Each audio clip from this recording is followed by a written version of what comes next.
नमस्कार मु धूमि प्रियदर्शिनी आपन को स्वागत करुच्ची मो चैनल किछि कथा किछि गपरे। आजिर पर्याय गाल्पिका वीणापाणी महांतींकर गल्प चित्रित अंधार विषयर प्रथम पर्यायटी जानिबा। रूपा कौन पचारिब पचारिब होई पचारि पारिलानी। लंठनटा एमिति कला पड़ी जाई सलिताटा दिक दिक होउतला जे सेथिरे से परिष्कार भावरे दीनबंधुर मुहटा देखि पारु नथिला। जाऊ जाऊ भातरे आलू सिझाटे बाँ हातरे कामुड़ी धरी दीनबंधु चुपचाप खाउथला। अन्य दिन मानक परे से रूपा संगरे बक बक करे कथा कहूनी कि पिला माने कुआडे गले आइलेणी कि नहीं किछि पचारुनी। नुखुरा बाल गुड़ाक मुंड सारा खेले पड़ी आखि तले गहिडा दाग हनु हाड़ दीटा खतेई हेला परी चाहती रूपा को। गंजेई निशा बोधे आज बेसी टिके हो जाए कि कौन। रूपार इच्छा होउतला पचारिबाकू गंजेई काहेकि एते टाणुच। घरे तीनिटा झियो दीटा पुओ काहारी हेले भी मुंड को हाथ पाइनी। एणे मास मास धरी खाइबाकू नहीं बासन कुसन रूपा गहना जहाँ थिला सब बंधा सरिलानी। ना जमी अच्छी ना देह खटई मूल लागिबाकू सुविधा अच्छी। काली सान पुओ 5 कोस गाँ को जाई काठ काटी मजूरी केतेटा टंका आनीथिला जे सेइथिरे दिओली मुठे मुठे चाउल आलू सिझेई देइची रूपा। बिल सबुआड़े खाँ खाँ पड़ी वर्षा नहीं चाष बास बंद मुंदाए पानी पीबाकू नहीं। एथिरे किए भला कौन करिवो। लंठनटाकू आस्ते तेजिला रूपा। तेल नहीं सलिताटा पोड़ी जाउची कौन करिवो सी। पुओ दीटा दुआरे छिंडा मसीना पकई मशारे गड़ुचंती। आउ गोटे घरे झियो 3टा गरम बांफरे अधा उपासरे शोइचंती। बाकी आउ बखराटीए सेठी आइले भंगा खटटा उपरे दीनबंधु शोई पड़िबो। से घरे चटेटीए पकेइबाकू जागा नहीं। रूपा शेषकू चुली देहरे पानी पकई छिंडा कानीटा बिछेई गड़ी पड़िबो तले। आगे आगे दीनबंधु गपसप होउतला। छुआ पिलांको अभाव असुविधा सही न पारी कांदी पकाउथला।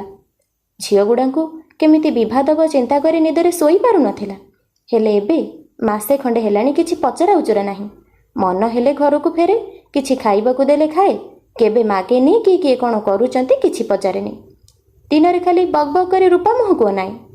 झियो मानंको उपरे बिना कारण रे चिड़चिड़ी हुए। संज न बुडुणु कुआडे जाए जे जाए फेरिले गंजेई खाई खाली नाली आखि करी घरकू फेरे। रूपा हजारे प्रश्न कले भी उत्तर दिए ना। एमती कटमट करी अनाए जे रूपा छातीर रक्त सब बरफ पलटि जाए। गोटाए अजणा भय आशंकार से चुप रही जाए। कोठी एते पैसा पाउचे जे गंजेई खाउचे दीनबंधु।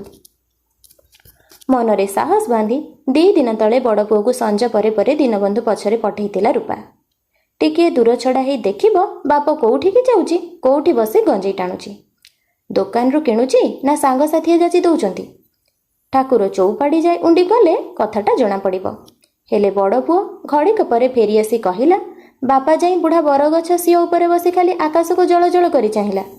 शेषकू जगू साहू आउ 5-6 जन किए सबू आसी डाकिलारू बापा सेमानक संगरे जाई चौपाड़ी उपरे बसिला। बास एतिकी। तापरे आउ पुअर धैर्य रहिलानी। सान पुओ को कहिलारू से भी सही जवाब देला। बापा सबुदिने सेठी बसी तास खेले काम धंदा किछि नथिले घरे बसी कौन करिवो जे। हेले रूपा भरोसी करी आउ केबे किछि पचारिनी। घरे एणे खाइबाकू नाही मूल खोजिबाकू न जाए लोकटा एमती तास खेलुथुबो दिन दिन।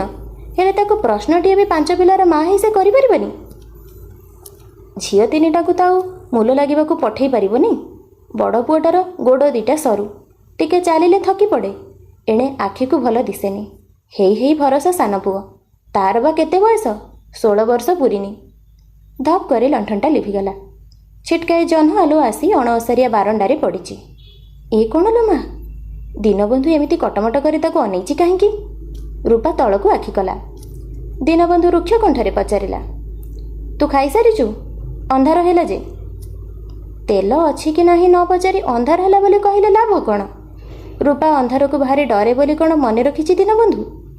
छाती भितरु खाली जोर निश्वास टे टाणी आनिला रूपा। जवाब दउनु जे ढोलौचु। तमे चल शोइब मते निद आसिलानी पेट मोड़ी होउची खाइबिनी। हौ सकाळु मते टिके सकाळ उठेई देबु मु जगू साहू संगरे जीबी।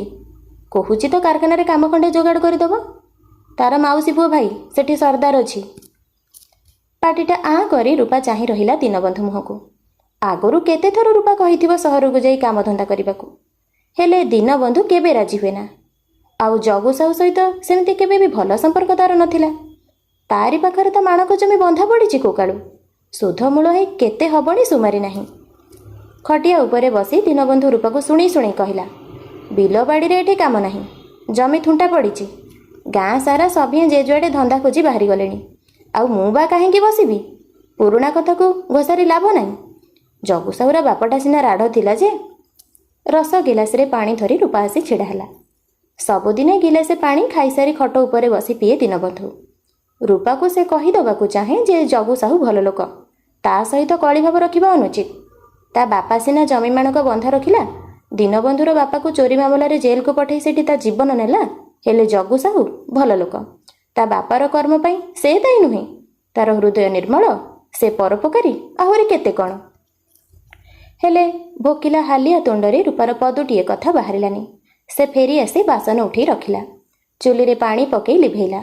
ମୁଣ୍ଡା ଛାଞ୍ଚୁଣିରେ ଚୁଲି ପାଖଟା ଓଳେଇ ପାଣି ଛିଞ୍ଚିଲା। ଟିକକ ପରେ ତଳେ ସେଇଠି ସବୁଦିନ ପରି ଗଡ଼ି ପଡ଼ିଲା। ମାତ୍ର ସବୁଦିନ ପରି ନିଦ ଆଖିକୁ ଆସିଲାନି। ଜହ୍ନ ଘୁରି ଯାଇ ଚାଳ ଉପର ଦେଇ ତଳକୁ ଖସିଗଲାଣି।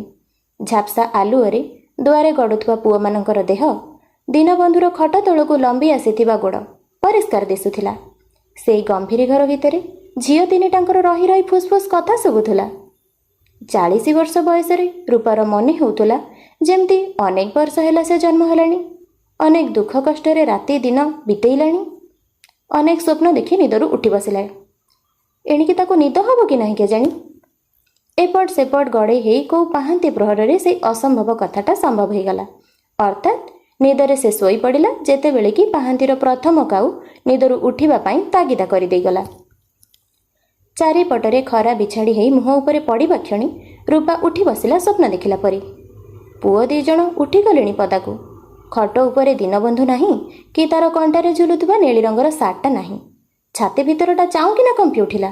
ରୂପା ରଡ଼ି ଛାଡ଼ି ଡାକିଲା, ଇଲୋ ରମା, ଉମା, ଇଲୋ ବାପା କାଇଁ? ରମା ଆସି ଛିଡ଼ା ହେଲା। ତା ପଛକୁ ଉମା ଆଉ ସୁମା। ରମା କହିଲା, ବାପା ପରା ଚାକିରି ପାଇଁ ଜଗୁସାହୁ ସାଙ୍ଗରେ ଗଲା। ତତେ କେତେ ଡାକିଲା, ତୁ ଜବାବ ଦେଲୁନି। ଶେଷରେ ମୋତେ ନିଦରୁ ଉଠେଇ କହିକି ଗଲା। ଉମା କହିଲା, ରାତିରେ ତତେ କୁଆଡ଼େ ବାପା କାରଖାନାକୁ ଯିବ କହିଲାରୁ ତୁ ରାଗିଲୁ, ସେଥିପାଇଁ ଆମେ ତତେ ଡାକିଲୁନି। ସୁମା ବସିପଡ଼ି କହିଲା, ତୁ ରାଗୁଛୁ କାହିଁକି ବୋଉ? ଏଠି ତ କାମଧନ୍ଦା କିଛି ନାହିଁ। ଆମେ କ'ଣ ଭୋକରେ ମରିବୁ? କେତେ ଦିନ ହେଲା ପେଟ ପୁରେଇ ଆମେ ଗଣ୍ଡେ ଖାଇନୁ ବୋଉ। ଭାରି ଭୋକ ହେଉଛି ମୋତେ। ରୂପା ଝିଅମାନଙ୍କୁ ନ ଚିହ୍ନିଲା ଆଖିରେ ଚାହିଁଥାଏ। ଏତେ ଦିନ ଅଭାବରେ ଘାଣ୍ଟି ହେଇ ଦିନେ ପାଟି ଫିଟେଇ ନଥିଲେ, ମୁନ୍ଦେ ଲେଖେ ପାଣି ପିଇ ଛିଣ୍ଡା ଲୁଗାରେ ଦେହକୁ ଢାଙ୍କି ଖରା ବର୍ଷା ଶୀତ କଟେଇଲେ ବି ଦିନେ ଭୋକ ହେଉଛି ବୋଲି କହିନଥିଲେ। ସତେ ଯେମିତି ଭୋକିଲା ରହିବାଟା ଜୀବନ ବୋଲି ଜନ୍ମକାଳରୁ ସେମାନେ ବୁଝିଥିଲେ। ଆଜି ବାପା ଚାକିରି କରିବାକୁ ଘରୁ ବାହାରି ଯାଉ ଯାଉ ଭୋକରେ ଏମାନେ ସନ୍ତୁଳି ହେଇ ପଡ଼ିଲେଣି। ବୋଉ, ରମା ଡାକିଲା, ତତେ ଯଦି ନିଜ ମାଡ଼ୁଛି ଖଟିଆ ଉପରେ ଶୋ, ଯା, ମୁଁ ଭାତ ଡାଲି ବସେଇ ଦେଉଛି। ଭାତ ପୁଣି ଡାଲି କିଏ ଆଣିଲା? ଜଗୁସାହୁ ଗଲାବେଳେ ଦେଇଗଲେ। ବାପା ଦରମା ପାଇଁ ଘରକୁ ଟଙ୍କା ପଠାଇଲା ବେଳକୁ ମାସେ। ସେତିକି ସମୟ କେମିତି ବଞ୍ଚିବା? ବାପା ନାହିଁ କରୁଥିଲା, ହେଲେ ସେ ଜବରଦସ୍ତ ଥୋଇ ଦେଇଗଲା। ମୁଁ ମନା କରିପାରିଲିନି। ରମା ମୁହଁ ତଳକୁ କଲା।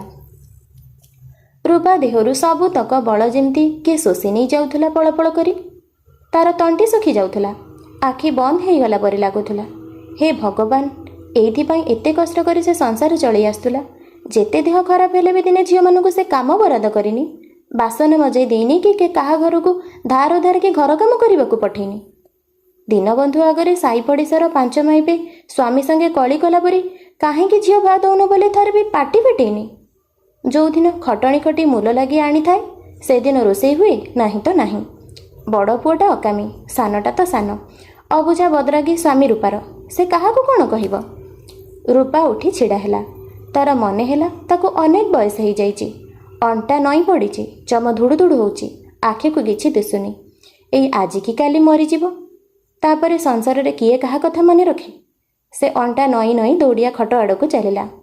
କେଉଁଠି ଥିଲା ବଡ଼ ପୁଅ ବଙ୍କେଇ ବଙ୍କେଇ ପାଦ ପକେଇ ଆସି ତା ଖଟ ପାଖରେ ବସି ରୂପା ମୁଣ୍ଡରେ ହାତ ମାରି କହିଲା, ନାନୀଲୋ, ବୋଉକୁ ଭାରି ଜ୍ୱର, ଦେଖୁନୁ କେତେ ତାତିଛି।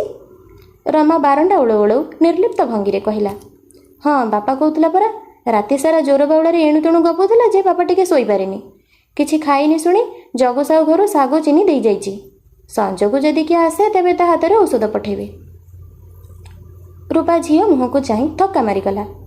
ଏଇ 8 ଦିନ ତଳେ ଆମ୍ବ ସାଉଁଟି ଘରକୁ ଆସୁଥିବା ବେଳେ କିଏ ଟାହୁଲି କରି ପଦେ କହିଦେଲା ଯେ ରମା ଉମା କାନ୍ଦି କାନ୍ଦି ଲୁଗା ଭିଜେଇ ଦେଲେ। କ'ଣ ନା ଗରିବ ଘର ଝିଅ ବୋଲି ସମସ୍ତେ ତାଙ୍କୁ ପରିହାସ କରୁଛନ୍ତି। ସେଦିନ ପ୍ରଥମ କରି ରୂପା ଦୀନବନ୍ଧୁ ଆଗରେ ଅଭିଯୋଗ କରି କହିଥିଲା, ଘରେ ବସେଇ ରଖି ଝିଅଙ୍କୁ ଦରବୁଡ଼ି କଲଣି। ସାଇ ଲୋକ ପାଞ୍ଚ କଥା କହିଲେ ଦେହ ସହୁନି କି କିଛି ଉତ୍ତର ଦେଇ ହେଉନି। ଏଣେ ଭଲରେ ମନ୍ଦରେ ଟିକେ ଦାଣ୍ଡ ମୁଣ୍ଡକୁ ନ ବାହାରିଲେ ଚଳୁନି। କିଛି ଗୋଟେ କିନାରା କର, ନଇଲେ କ'ଣ କରିବୁ? ମୁଁ କାହା ଘରେ ପଶିଯିବି କି ଆଉ?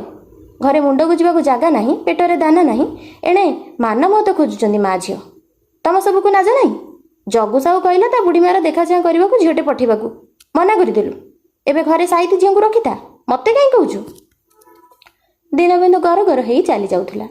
ସୁଁ ସୁଁ କରି ଗମ୍ଭୀର ଘର ଭିତରେ ରମା ଉମାଙ୍କ କାନ୍ଦଣା ଶୁଭୁଥିଲା ରୂପାକୁ। ହେଲେ କାହାକୁ କିଛି ସେ କହିପାରିନଥିଲା। ଆଖି ପିଛୁଳାକେ ଦିନ କଇଟାରେ ସତେ କେତେ ପରିବର୍ତ୍ତନ ଘଟିଗଲା। ଦୀନବନ୍ଧୁ ଯେମିତି ଓଲଟି ପଡ଼ିଲା, ସେମିତି ବି ଝିଅମାନେ। ପୁଅ ଦିଟାଙ୍କ କଥା ଛାଡ଼, ସେମାନେ ତ ପଥର ମୁଣ୍ଡା। ଗଡ଼ି ଗଡ଼ି ଯୋଉଠି ପଡ଼ିଲେ ବି କିଛି ଯାଇ ଆସେନି। ଯୋଉ ପଥରକୁ ସେଇ ପଥର। ରୂପା ଆଉ ଭାବି ପାରିଲାନି। ମୁଣ୍ଡ ଟାଇଁ ଟାଇଁ ବିନ୍ଧୁଛି, ଆଖି ବୁଜି ହେଇଯାଉଛି। ନାହିଁ, ସେ ଭାବିପାରିବନି, ଶୋଇପଡ଼ିବ। ଉଠିଲେ ଯାହା ବୁଝିବ। ଆଜିର ପର୍ଯ୍ୟାୟରେ ଗାଳ୍ପିକା ବୀଣାପାଣି ମହାନ୍ତିଙ୍କର ଗଳ୍ପ ଚିତ୍ରିତ ଅନ୍ଧାର ବିଷୟଟି ଏତିକି ଜାଣିଲେ। ଆଗାମୀ ପର୍ଯ୍ୟାୟରେ ଆମେ ସମ୍ପୂର୍ଣ୍ଣ ଗଳ୍ପଟି ଜାଣିନେବା। ମୁଁ ଆଶା କରୁଛି ଆଜିର ପର୍ଯ୍ୟାୟଟି ଆପଣଙ୍କୁ ନିଶ୍ଚିତ ଭାବରେ ଭଲ ଲାଗିଥିବ। ରହୁଛି, ଧନ୍ୟବାଦ।